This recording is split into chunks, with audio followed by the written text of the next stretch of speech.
em vui cười. Thời gian ta bên nhau chỉ đợi lấy em về làm dâu. Này em yêu cô, anh nắm tay anh đi nhé em. Anh thật là hạnh phúc khi anh đã có em ngay bên cạnh. Xuân đi thu lại đến, đã biết bao năm tháng tuần hoàn. Trong cơn say lại mơ rồi lại ước ta nên vợ chồng. Lại nhớ đến những lúc chúng ta yêu nhau đắm say.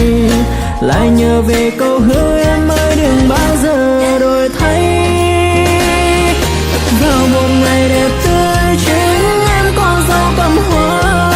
Anh giang tay ôm lấy đưa em vào trong cuộc đời anh. Anh sẽ luôn lắng lo không để em cô đơn sớm chiều. Anh cũng không để em lạnh lẽo khi đông dần qua.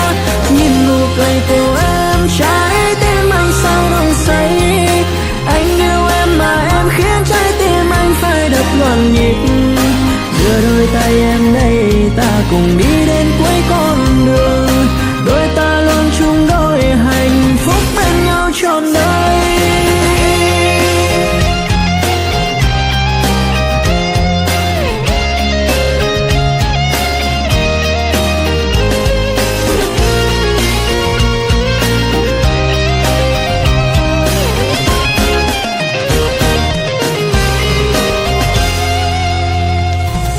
Xuân đi thu lại đến, đã biết bao năm tháng tuần hoàn.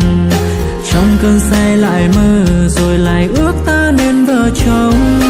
Lại nhớ đến những lúc chúng ta yêu nhau đắm say. Lại nhớ về câu hứa em ơi đừng bao giờ đổi thay.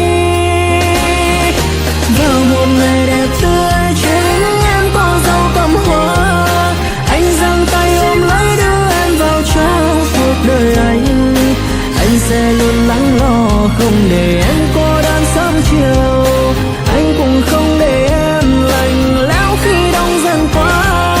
Nhìn nụ cười của em trái tim anh sao đông say. Anh yêu em mà em khiến trái tim anh phải đập loạn nhịp. Đưa đôi tay em đây ta cùng đi đến cuối con đường. Đôi ta luôn chung đôi hạnh phúc bên nhau trọn đời. Vào một ngày đẹp tươi chính em có dấu cầm hoa. Anh giang tay ôm lấy đưa em vào trong cuộc đời anh. Anh sẽ luôn lắng lo không để em cô đơn sớm chiều. Anh cũng không để em lạnh lẽo khi đông dần qua.